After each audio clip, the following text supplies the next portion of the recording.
Assalamualaikum warahmatullahi wabarakatuh. Mohon izin dosen menyesuaikan. Izin memperkenalkan diri. Nama Taruna Remaja Bukhari Alif Rahman, Notar 1901-090 dari kelas Trasdar 21. Pada video kali ini saya akan menjelaskan salah satu sistem informasi manajemen, yaitu Incident Management System. Apa itu Incident Management System? IMS merupakan sistem informasi yang digunakan pada keadaan darurat yang secara langsung dapat mempengaruhi suatu keadaan atau kondisi tertentu. Contohnya, kecelakaan lalu lintas atau bencana alam. Sistem ini akan memberikan informasi mengenai keadaan pada saat terjadi suatu insiden atau sebuah peristiwa. Tujuan dari penggunaan Incident Management System ini adalah untuk melanjutkan operasi layanan normal secepat mungkin dan untuk meminimalkan dampak buruk, baik pada kejadian lalu lintas dan kejadian bencana alam lainnya. Jika terdapat gangguan atau kecelakaan lalu lintas maupun bencana alam pada ruas jalan dan daerah permukiman yang terdeteksi, penggunaan IMS ini juga mempercepat pendampingan, sehingga pihak-pihak terkait dapat cepat menangani dan membantu. Selain memiliki tujuan, penggunaan IMS atau Incident Management System tentunya juga mempunyai manfaat. Manfaat yang pertama yaitu mengetahui keadaan lalu lintas pada jalan yang terpantau.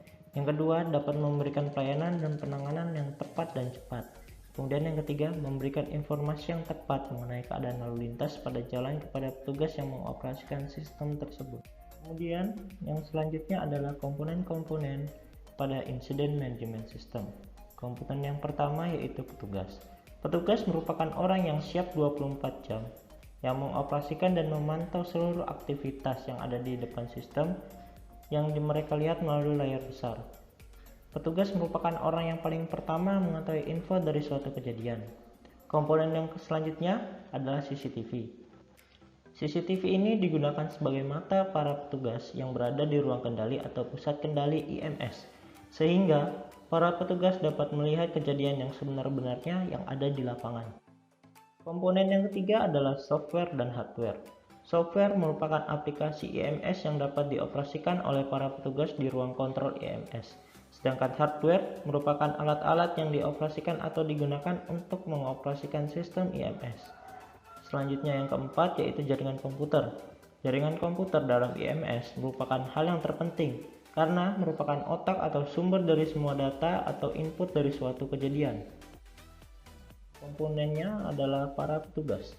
Petugas merupakan tim reaksi cepat atau orang-orang yang siap sedia saat ada suatu kejadian insiden terjadi. Petugas merupakan tenaga-tenaga ahli di bidangnya, seperti unsur kepolisian, tenaga kesehatan, dan Basarnas. Salah satu contohnya, jika ada kecelakaan lalu lintas, maka unsur-unsur yang terlibat seperti unit laka lantas dari kepolisian dan tim kesehatan dari tim medis atau Palang Merah Indonesia. Komponen dari IMS yang selanjutnya adalah basis data. Basis data merupakan data-data atau kumpulan yang terorganisir. Input dari data adalah laporan yang diterima oleh petugas. Data-data yang diterima oleh petugas ini biasanya akan dilaporkan kepada manajemen. Contohnya, dalam kasus kecelakaan lalu lintas, data-data yang tertangkap oleh sistem seperti di mana kecelakaan terjadi, jumlah kendaraan, korban, dan kapan waktu kecelakaan itu terjadi. Kemudian komponen yang terakhir dan tidak kalah pentingnya adalah prosedur. Prosedur adalah tindakan yang dilakukan berdasarkan hal-hal yang telah disusun sedemikian rupa, sehingga suatu kegiatan dapat terlaksana dengan baik. Hal ini biasanya disebut dengan Standard Operational Procedure atau disingkat dengan SOP. Kita akan masuk pada cara kerja Incident Management System. Cara kerja atau proses kerja Incident Management System. Informasi pada Incident Management System atau IMS dapat diperoleh dari Sensor Traffic Management System. Sensor tersebut akan memberikan informasi berupa tingkat kecelakaan, jumlah ambulan, dan kendaraan penyelamat yang diperlukan, tenaga medis yang diperlukan. Kemudian informasi tersebut akan diteruskan otomatis kepada rumah sakit dan pemadam kebakaran. Tahap-tahap pada sistem IMS adalah sebagai berikut. Yang pertama, Sensor Traffic Management System akan mendeteksi apabila ada gangguan lalu lintas. Yang kedua, sistem dari sensor tersebut akan meneruskan informasi melalui database yang akan diterima oleh petugas. Kemudian yang ketiga, petugas akan meneruskan data dan memberikan informasi untuk bantuan dan penanganan kepada pihak rumah sakit atau pemadam kebakaran serta unsur-unsur ahli yang terlibat. Dan yang terakhir adalah pihak rumah sakit dan pemadam kebakaran serta unsur yang terlibat akan datang dengan jumlah kendaraan bantuan dan petugas medis serta pemadam dan unsur lainnya sesuai kebutuhan di lapangan. Bagaimana cara kita mengendalikan sistem IMS ini, baik dari kebanjiran, kebakaran, maupun pencurian data secara hacker? Untuk pengendalian sistem ini, agar inti atau sensor dari sistem utama tidak mengalami masalah teknis seperti terkena banjir atau hujan, maka sensor dari traffic control system itu diletakkan di tempat-tempat yang tinggi dan dilapisi dengan bahan yang memproteksi sensor dan komponen-komponen tersebut dari kerusakan, baik kerusakan karena air maupun gangguan-gangguan makhluk hidup seperti gangguan binatang.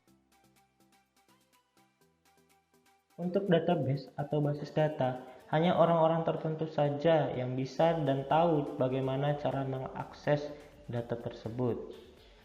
Untuk keamanan dari jaringan, sistem ini menggunakan username dan password serta bisa menggunakan DMS atau Demilitarized Zone yang berfungsi untuk melindungi sistem internal dari serangan hacker. Sekian dari saya mengenai Incident Management System. Apabila ada salah mohon dimaafkan. Wassalamualaikum warahmatullahi wabarakatuh.